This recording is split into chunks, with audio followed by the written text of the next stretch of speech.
I got a phone call from a woman who called, said she wanted to make an appointment for marriage counseling. It's not unusual to get such a call, so I was scheduling an appointment with her. And I usually ask people who call if anyone in particular referred them. It's helpful for me to know if particular people are referring. And before I even had a chance to ask her, she volunteered the information, made it easier for me. She said, the reason I thought of calling you is because I've been watching your videos on Torah Anytime. That was very nice to know. Thank you for telling me. And she said, I know you're interested in topics to speak about at the Vaad. So would it be all right if I suggested a topic? I said, of course, I'd love to hear it. She said, it took me a very, very long time to convince my husband that we should go for marriage counseling. I finally did, and Baruch Hashem, we're making an appointment. He agreed to come with me. But maybe you could give some advice.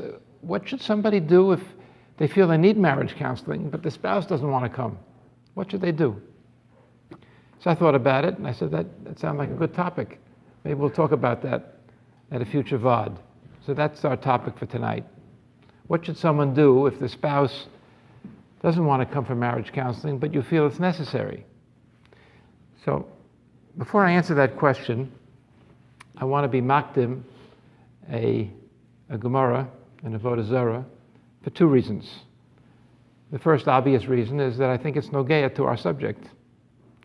And the second reason is that it's honoring a commitment I made to Reb Yerucham when we started the Vaad. As some of you may not know, that about a year and a half ago, a little over a year and a half ago, a group of Yungerleit here in the community, here in Lakewood, approached me and asked me to give a Vaad. I said I'd think about it. And I went to meet with Reb Yerucham to consult with him and ask him about it. So he wanted to know what the Vaad was going to be about. I said they wanted to have me speak about Shalom Bayis and Chinuch Banim. So he said to me, well, you're not just going to be giving eitzes, it's going to be Torahic also, isn't it? So I agreed, and Baruch Hashem have been zocheh to include some Torah thoughts with every Vaad. And those of you who've been watching or listening or attending the Vaad know that I've tried to do that. So that's the second reason why I want to honor my commitment to Reb Yerucham and make this Torahic in addition to giving advice and practical suggestions. So the Gemara that I want to cite is in Avodah Zarah, Daf Yud Zayin Amud Beis, if you want to look it up when you get home. Gemara says, Asur Rabbi Chanina ben Trajan. Rabbi Chanina ben Trajan was, of course, we all know, one of the Asar Harugei Malchus, and he was brought up on charges by the Goyim. Amrulei, they said to him, Amai kasakta b'araisa? What business did you have teaching Torah? Don't you know it's forbidden? There was gezeres, shmad, against Limud Torah at the time. Amar lahu, so Rabbi Chanina answered, Kashitzivani Hashem Elokai. I'm doing what a Kadosh Baruch Hu commanded me to do, to teach Torah. That's why I'm doing it.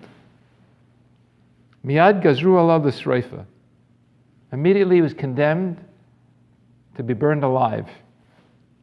Val Ishto, and his wife also was condemned, la riga, the decapitation, Rahman al-Islam. Val bito leshe bekupa shalzonos. Now the Gemara asked, why did such a big tzaddik have such a horrible misa?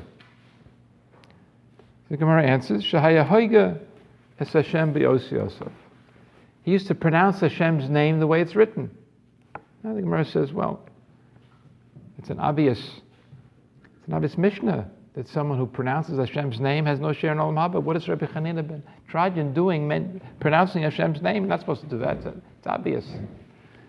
The Gemara says, well, but if you're doing it to learn, but to make sure you don't forget, you're allowed to pronounce Hashem's name. So then, if that's the case, then my time enosh.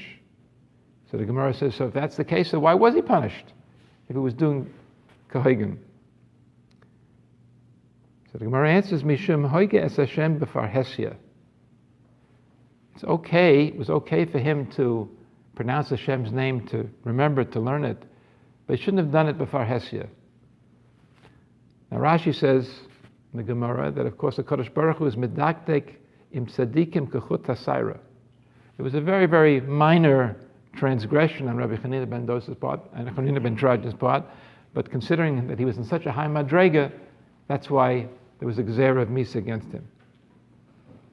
Now, and the Gemara goes further and says, Val Ishto, what about his wife? She didn't do the same thing that he did. She was sitting at home, baking challahs. Why was she killed? The Gemara answers, Al Ishto hariga, delo micha bei, because she didn't protest. Mikan amru, and from here we learn, the Gemara says, Kol mi sheyesh biyado limchos, anyone who has an opportunity to be moicha if something is being done improperly, ve'ena moicha, and they're not protesting, nen eshalov, then they're punished for that. Now let's think about this for a moment. Rabbi Chanina ben Tradian was not your local Orthodox rabbi. He was one of the Asarim Rugei Malchus. He was certainly, if not the Gadol Hador, one of the Gedolei Hador, a Rosh Hashiva for sure. Now, don't we know that Isha Kshera Osa Ritzon Baila, a woman's supposed to follow her husband's lead, supposed to defer to him. So, he's the Rosh Hashiva. He's the Gadol Hador. What he thought he was doing was proper, otherwise he wouldn't have done it. So also she went along with him, she deferred to him. No, Gemara says that obviously there are limitations to that. Yes, a woman should defer to her husband many times. It's not across the board every time. There are times, apparently from this Gemara, it's clear that there are times that a woman is required to come to her own independent decision. And Mrs. Chanina ben Tradian paid for that mistake with her life. Now, this Gemara reminds me of a case that I had about 30 years ago of a Rebbitzin who came to see me. Initially, she came because she was suffering from depression. It was a rather severe case of depression. She was not able to function normally. She would burst out into tears for no reason in the middle of the day. She was having difficulty concentrating, just going about her tasks. And she was feeling sad and depressed, anxious at times. And she didn't know why this was happening. And she was also somewhat of a nutrition buff, or someone who was very into that. And as a result, she refused to take any kind of medication, although it certainly would have helped her. She wanted a non-medical approach to dealing with the depression. Baruch Hashem, B'ezras Hashem, was able to help her. Now, in the course of my work with this Rebbitzin, she related to me an episode that had taken place before I started seeing her. She suffered from some low self-esteem and was very passive in her life up to that point. And as much as she suffered from low self-esteem, her husband had more than enough for the two of them. So one day they realized they needed an exterminator because they had a problem with roaches in their apartment.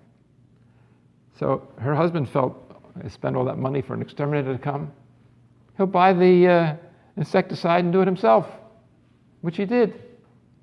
And he bought the insecticide and fumigated the house. And when he was done, the Rebbitzin felt that it smells like it's very, very strong. And the husband said, don't worry about it. By tomorrow, the smell will be gone. It's going to do the trick. Let's go to sleep.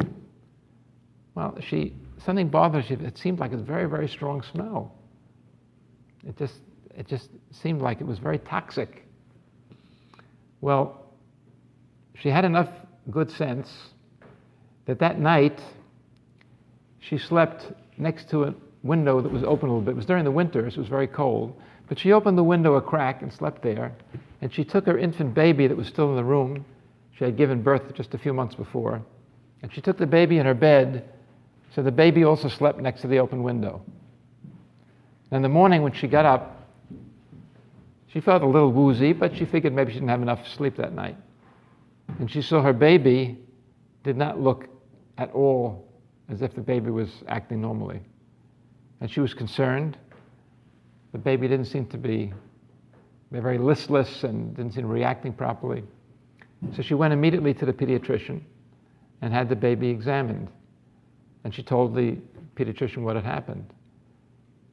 It seemed that the husband bought the right insecticide, but it's supposed to be diluted with 5 parts of water and 1 part of insecticide. He didn't know that because he's not an exterminator. So he took the insecticide and applied it around the house full strength. Now, there was a case in Eretz Israel a few years ago of a similar case, Rahman al-Islam, and the children died. Baruch Hashem, there was a more happier outcome in this case. And because the Rebbitzin had the good sense to sleep next to the open window all night, together with the baby, the pediatrician told her that if not for her having slept next to the open window, the baby, Rahman al-Islam, would have been brain damaged for the rest of his life. Baruch Hashem, the baby was not brain damaged and developed normally. But this just gives an illustration of the level of passivity that this Rebbitzin had. Now, when she was able to overcome her depression and she felt better, she realized there were certain things that were still bothering her. And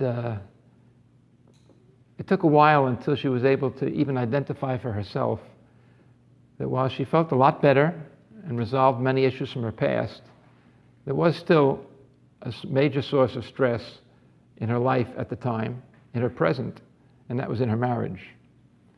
But she said to me that I shouldn't consider ever doing marriage counseling with her and her husband, because it certainly was not going to be an option.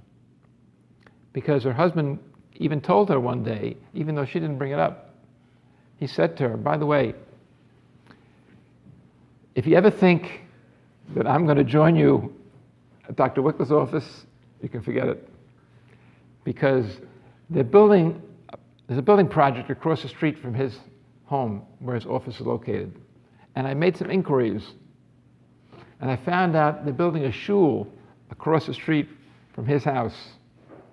And there's absolutely no way in the world I'm ever going to set foot in his office across the street from a shul. When that shul opens up and there's minyanim going on all day long there, and maybe be a kollel, be people learning there, there's no way I'm going to walk in to that office across the street from the shul, so you can just forget about it now. So he had no intention of going. She hadn't even asked him. But he just wanted to make it clear to her that this is completely out of the question, that he would never, ever set foot in my office. Well, I continued working with her, and as a result of the work that we did, she learned how to become a little bit more assertive. And it took some time, but as you probably guessed by now, the husband eventually did come to my office. And we started working together, and we not only dealt with their marriage, but we also dealt with some parenting issues that were troubling them and dealing with the large family, Kanai Nahara. And the husband did what would be considered really a 180-degree turnaround, because he became so enthusiastic about our meetings that he started showing up every week with his little laptop, and he's the only person that I ever saw that came to a session with a laptop so he could take notes of whatever I was saying and record it so he should be able to study it later on and review it and organize it and put it into a little booklet for himself. It was amazing how he would come every week with this laptop. He was the only person I ever saw who did that. He said to me once, listen, he says, I have to fly sometimes in an airplane. He says, would I ever think of going into the cockpit and sitting in the pilot seat? Even if they asked me to, I would never do it. I'm not a pilot. That's not my expertise. He says, you're the expert in family life and chinuch banim, and I don't presume that I know more than you. And there's something you can teach me, and I can learn, and I can help my family, why not? And he sits there with his laptop, and he asks me his questions, and we discuss things, and he writes down what I have to say. Now, I want to get back to the question that we started with at the outset. What advice do I have for people who feel they need marriage counseling, but the spouse doesn't want to go? What's my advice?